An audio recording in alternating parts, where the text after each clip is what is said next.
माया को चाहने वाला बिखर जाता है, माया को चाहने वाला बिखर जाता है और राहु को चाहने वाला निखर जाता है।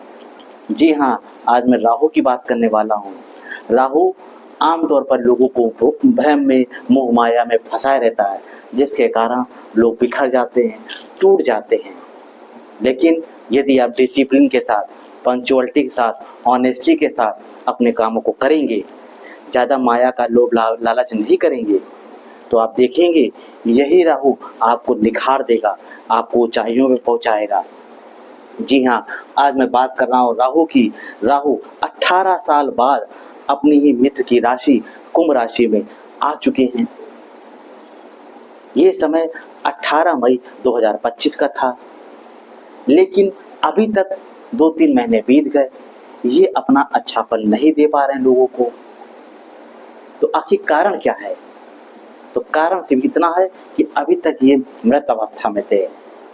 अब जिस तरह से कोई व्यक्ति मृत अवस्था में पड़ा हो तो वो कुछ नहीं कर सकता, ना उसके पास कोई पावर होती है। ऐसा ही कुछ केस राहु जी के साथ था। ये 30 डिग्री से लेकर 24 डिग्री तक मृत अवस्था में थे, लेकिन अब ये 2 सितंबर से लेकर 5 दिसंबर 2026 तक जाग चुके हैं, जागृत अवस्था में आ चुके हैं। कह लीजिए कि अब ये 23 डिग्री 22 डिग्री इन डिग्रियों पे चलेंगे। ये स्थिति इनकी मजबूत स्थिति कहलाती है, पावरफुल हो जाते हैं, अपने फल को 2 गुना अच्छा या खराब रिजल्ट देने में सक्षम हो जाते हैं।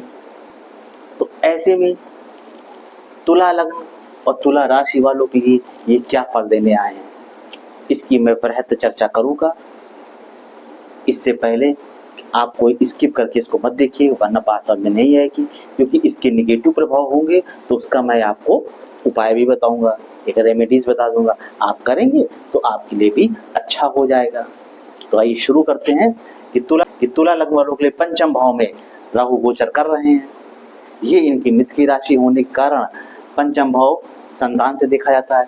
यानी इस समय संतान अगर आपकी कोई कंपटीशन की तैयारी कर रही थी, उसका सिलेक्शन नहीं हो पा रहा था, या उसको पढ़ाई लिखाई के लिए कुछ आप सोच रहे थे कि क्या मैं कराऊँ, MCA कराऊँ, BCA कराऊँ, PhD कराऊँ, डॉक्टरी कराऊँ, आप अभी तक उलझन में थे, परेशानी में थे, आपका बच्चा भी था, आप भी समझ नहीं, डिसीजन नहीं ले पा रहे थे कि मैं क्या कराऊँ। तो अब बेफिक्र हो जाइए, ये समय आ चुका है। अब आपको कोई ना कोई मार्गदर्शन करने आ जाएगा, या बच्चा ही आपको बता देगा कि मुझे ये तैयारी कराना है, मेरा काम वो उस लाइन में चला जाएगा। और यदि कोई कंपटीशन तैयारी कर रहा था, उसका रिजल्ट नहीं आ रहा था, उसके फेवर में बार बार वो रिजल्ट में फेल हो रहा था या कुछ नंबरों से रुक रहा था, तो अब देखिएगा इन्हीं 16 महीनों के अंदर रिजल्ट कब आना मुझे तो नहीं मालूम, कि जब भी आएगा तो इसकी आपके बच्चे के फेवर में आएगा, जिससे आपको खुशी मिलेगी, आपको मान सम्मान मिलेगा कि भाई फलाने का बच्चा ने टॉप किया या अच्छे नंबरों से पास हो गया, किसी नौकरी में ज्वाइन हो गया, कुछ भी ऐसी चीज हो सकता है। तो ये समय आपकी संतान के लिए बढ़िया है, बेहतर है। और इस समय आप ससुराल के चक्कर लगाते हुए दिखेंगे, यानी ससुराल में कोई मांगलिक कार्यक्रम हो सकता है, या किसी भी माध्यम से कोई भी रास्ता हो सकता है जिसके कारण आपका ससुराल में आना जाना बढ़ेगा। इन 16 महीनों में आप देखिएगा उसको, तो आप उस चीज को एंजॉय करिएगा। उसके बाद इनकी 7वीं दृष्टि आपके आय भाव में पड़ रही है, जिसके कारण इनकम का एक स्रोत तैयार हो रहा है। तो इस समय अगर आप शेयर मार्केट में क्रिप्टो करेंसी निवेश करते हैं तो आपको इन 16 महीनों कोई बड़ा लाभ होने वाला है। और यदि नहीं कर रहे हैं तो अगर इन्वेस्ट करना शुरू करिए। अब आप वो म्यूचुअल फंड में भी कर सकते हैं, किसी में भी करिए, तो ये आपको अच्छे लाभ दिखा रहा है। और अगर आप पहले से आप इन्वेस्ट करते आए हैं शेयर मार्केट में, तो अब आपके वही शेयर आपको कमाल दिखा देंगे, आपको प्रॉफिट दिखाने के लिए आ गए हैं, आपको प्रॉफिट करा के ही मानेंगे।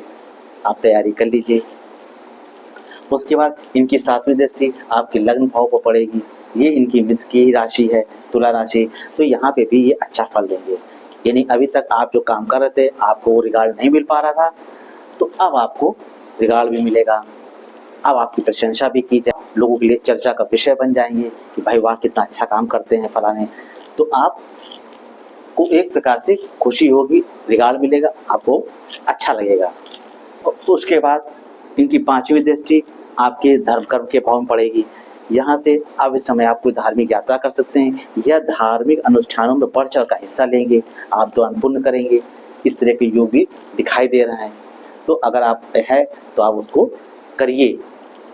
आप ये ना सोचिए कि मेरा पैसा खर्च होगा, नहीं। अगर इस तरह का योग बन रहा है, आपके सामने कुछ ऐसा ऑफर आ रहा है, लोग चैरिटी करने के लिए आपके पास आएंगे, तो आप चैरिटी करिए, कुछ भी करिए, इस तरह से काम करेंगे तो ये राहु एक्टिव होगा, अच्छे फल देने पे मजबूर होगा आपको रिजल्ट भी बेहतर मिलेंगे। और यात्रा करने का मौका मिला तो एक धार्मिक यात्रा करिए, जिससे आपको और अच्छे रिजल्ट मिल सके। अब ये चीज तो मैंने बता दी अच्छी। कहाँ रिजल्ट राहु अपना रिजल्ट नहीं दे पाएगा अच्छा, अब आप अपनी कुंडली में देख लीजिए कि राहु यदि छठे भाव में यहाँ बैठा हो, 8वें भाव में या 12वें भाव में बैठा है, तो आपका राहु कमजोर स्थिति में हो गया, जिसके कारण ये पूरे अच्छे फल देने में अब सक्षम नहीं होगा। तो जो जो मैंने फल बताया उसी में हो सकता कमी कर दे, या आपको उसी में परेशानियों का सामना करना पड़े, या फिर दूसरी कंडीशन से आपका 8 नंबर या वृश्चिक राशि या धनु राशि का आप कुंडली देख ले, अगर राहु बैठा है तो वो अपने पूरे फल देने में सक्षम नहीं होगा। ऐसे में आप क्या करेंगे, फिर आपको रेमेडीज करने की जरूरत पड़ेगी। आप कुछ उपाय कर लीजिए।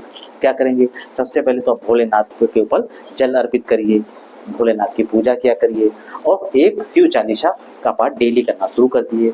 अगर आप इन 16 महीनों में से आप लगातार करते रहते हैं, या जब जब आपको समय मिले अगर आप करते रहेंगे, तो आपको ये राहु जो नेगेटिव प्रभाव कर दे रहा है कुंडली में, तो वो दूर हो जाएगा। क्योंकि आमतौर पर ज़्यादातर लोग राहु और शनि से डरते हैं, तो डरने की जरूरत नहीं है, क्योंकि ये एक साइंस है, ये आपका एक अच्छा मार्गदर्शक है। आपकी कुंडली में क्या है, क्या चीज़ें नहीं है, ये कोई ऐसा नहीं है कि आप सोचें कि जादू की छड़ी है, सर ने बता दिया अब ये बिल्कुल मेरे लिए सब बढ़िया होगा, ऐसा कुछ नहीं है। एक साइंस है, इसको साइंस से समझेंगे, बातों को जानेंगे, तो आप रिजल्ट उठाने में कामयाब होंगे। और यदि आप डरते रहेंगे कि राहु शनि आ गए, उनकी दशा आ गई, महादशा आ गई है, तो आप फिर परेशानी में पड़े रहेंगे, आप उसका सोल्यूशन ही नहीं ले पाएंगे। तो अब जो मैं बता रहा हूँ इस तरह से आप उसको उपाय करेंगे, ठीक है, आपको बहुत हद तक अच्छा लाभ हो रहा है। जानकारी अच्छी लग रही हो लाइक करिए, सब्सक्राइब करिए, शेयर भी करिए। नमस्कार।